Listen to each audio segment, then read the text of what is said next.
Good morning, सुप्रभात, नमस्कार, स्वागत है आपका मनी 9 पर। मैं हूं आपके साथ मीनू शर्मा, लेकर हाजिर हूं आपके लिए आपकी जेब और जिंदगी पर सीधा असर डालने वाली पर्सनल फाइनेंस खबरों का बुलेटिन मनी मॉर्निंग। तो चलिए इस बुलेटिन में शुरू करते हैं खबरों का सिलसिला।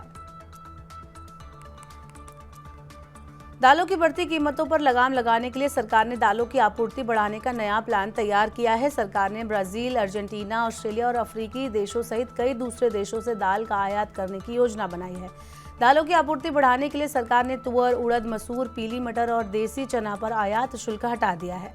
आयात शुल्क पर यह छूट मार्च 2025 तक लागू रहेगी। मांग के अनुरूप उत्पादन न बढ़ने के कारण लगातार दालों का आयात बढ़ रहा है। पिछले वित्त वर्ष में रिकॉर्ड 46.5 लाख टन दालें आयात की गई, जो 2022-23 में 25.3 लाख टन से ज्यादा है।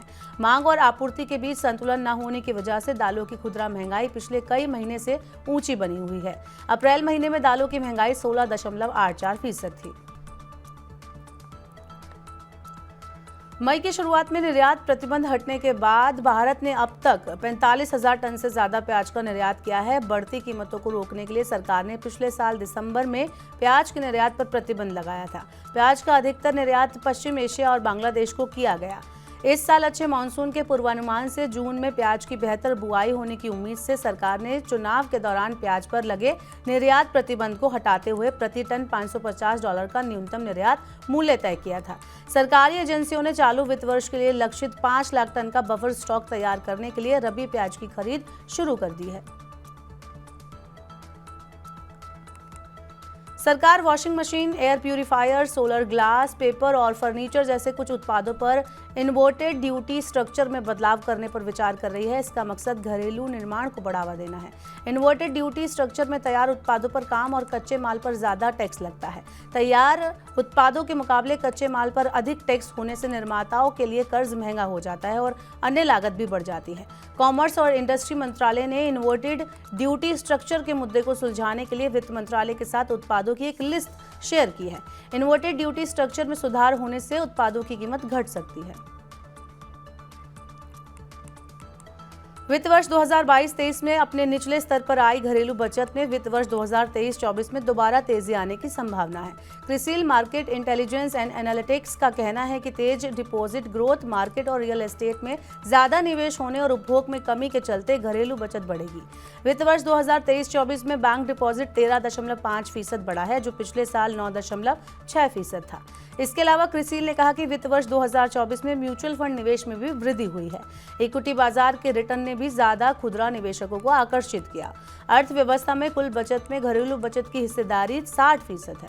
बैंकों के खुदरा ऋण को बढ़ावा देने और उधार लेने की अधिक इच्छा जैसे कारणों से परिवारों में ऋण लेने का ट्रेंड बढ़ रहा है।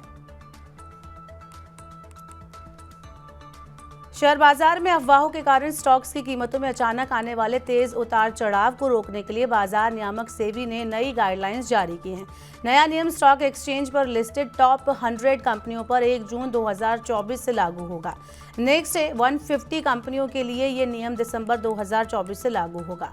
नई गाइडलाइंस में मार्केट से जुड़ी अफवाहों के वेरिफिकेशन को लेकर इंडियन स्टैंडर्ड तैयार किया गया है। इसके तहत अगर किसी खबर के चलते शेयरों की कीमत में बदलाव होता है, तब स्टॉक प्राइस में बदलाव के 24 घंटे के अंदर संबंधित कंपनी को खबरों का खंडन करना होगा। चालू वित्त वर्ष की पहली तिमाही में आर्थिक वृद्धि को लेकर अनुमान आने शुरू हो गए हैं। आरबीआई ने कहा है कि सकल मांग और गांवों में गैर खाद्यान्न वस्तुओं पर खर्च बढ़ने के साथ देश की आर्थिक वृद्धि दर चालू वित्त वर्ष की पहली तिमाही में 7.5% रह सकती है। आरबीआई ने कहा कि भारतीय अर्थव्यवस्था ने आपूर्ति श्रृंखला को प्रभावित करने वाली वैश्विक बाधाओं के बावजूद उल्लेखनीय मजबूती हासिल की है। अप्रैल में गतिविधियों में तेजी आई है। सरकार 31 मई को वित्त वर्ष 2023-24 की चौथी तिमाही के लिए जीडीपी अनुमान जारी करेगी। घरों की कीमत अब अपने पीक पर पहुंच चुकी है और अब कीमतों में नाममात्र बढ़ोतरी होने की उम्मीद है। कुशमैन एंड वेकफील्ड इंडिया का कहना है कि कोविड-19 महामारी के बाद मांग में तेज वृद्धि के कारण पिछले 2 साल में घरों की कीमतें तेजी से बढ़ी हैं, लेकिन अब कीमतों में नाममात्र वृद्धि की ही उम्मीद है। कुशमैन एंड वेकफील्ड ने कहा है कि उच्च आर्थिक वृद्धि और युवा उपभोक्ताओं में मकान खरीदने की बढ़ती इच्छा को देखते हुए घरों की मांग आगे भी मजबूत बनी रहेगी। इस वजह से कीमतों में किसी तरह की गिरावट आने की संभावना नहीं है। पिछले 2 सालों में कई बाजारों में घरों की कीमतें 40 से 70% तक बढ़ी हैं। अप्रैल महीने में घरेलू हवाई यात्रियों की संख्या सालाना आधार पर 3.88% बढ़कर 1.32 करोड़ हो गई। पिछले साल अप्रैल में घरेलू हवाई यातायात का आंकड़ा 1.28 करोड़ था। डीजीसीए के आंकड़ों के मुताबिक अप्रैल में कुल 32,314 उड़ानें रद्द हुई, जिसकी वजह से एयरलाइंस को मुआवजे पर 89.26 लाख रुपए खर्च करने पड़े। पिछले महीने कुल 1,09,910 उड़ानें देरी से रवाना हुई। इससे जुड़ी यात्री सुविधाओं पर एयरलाइंस ने 1.35 करोड़ रुपए खर्च किए। समय पर प्रदर्शन के मामले में अकासा एयर 89.2% के साथ नंबर 1 पर रही। इसके बाद AIX, connect, Vistara, Indigo, air India, SpiceJet और अलायंस एयर का नंबर आता है। अब खबर एनपीएस से जुड़ी हुई। नेशनल पेंशन सिस्टम की एसेट सालाना आधार पर 26% बढ़कर 11.94 लाख करोड़ रुपए हो गई। इस पूरे AUM में अटल पेंशन योजना का हिस्सा भी शामिल है। पिछले साल अगस्त में एनपीएस के AUM ने 10 लाख करोड़ रुपए का आंकड़ा छुआ था। 2009 में शुरू होने के बाद एनपीएस को 1 लाख करोड़ AUM तक पहुंचने में 6 साल और 6 महीने का समय लगा था। 5 लाख करोड़ रुपए तक पहुंचने में इससे 4 साल और 11 महीने का वक्त लगा। एनपीएस का AUM 5 लाख करोड़ रुपए से बढ़कर 10 लाख करोड़ होने में 2 साल और 10 महीने का वक्त लगा। फिनटेक कंपनी पेटीएम ने बिक्री में पहली बार गिरावट आने के बाद जॉब कट करने और गैर प्रमुख कारोबार को बंद करने की संभावना जताई है। पेटीएम पेमेंट बैंक के खिलाफ आरबीआई की कार्रवाई से कंपनी के ऑपरेशन पर असर पड़ा है। मार्च तिमाही में पेटीएम को 550 करोड़ रुपए का नुकसान हुआ है।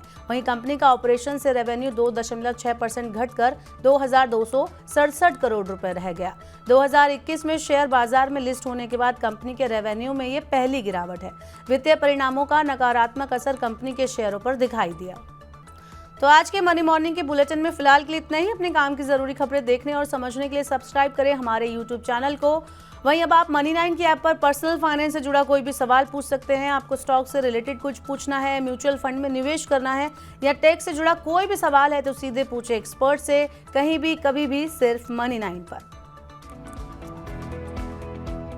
नमस्कार दोस्तों, मेरा नाम है अरुण मंत्री।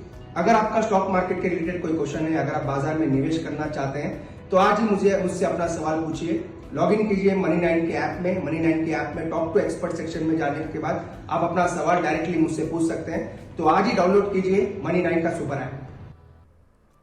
वही पर्सनल फाइनेंस से जुड़ी खबर को आप पढ़ना चाहते हैं और ज्यादा समझना चाहते हैं तो हमारी वेबसाइट www.money9.com पर विजिट करें। इसके अलावा खास कार्यक्रम देखने के लिए मनी9 की ऐप को आप जरूर डाउनलोड कर लें।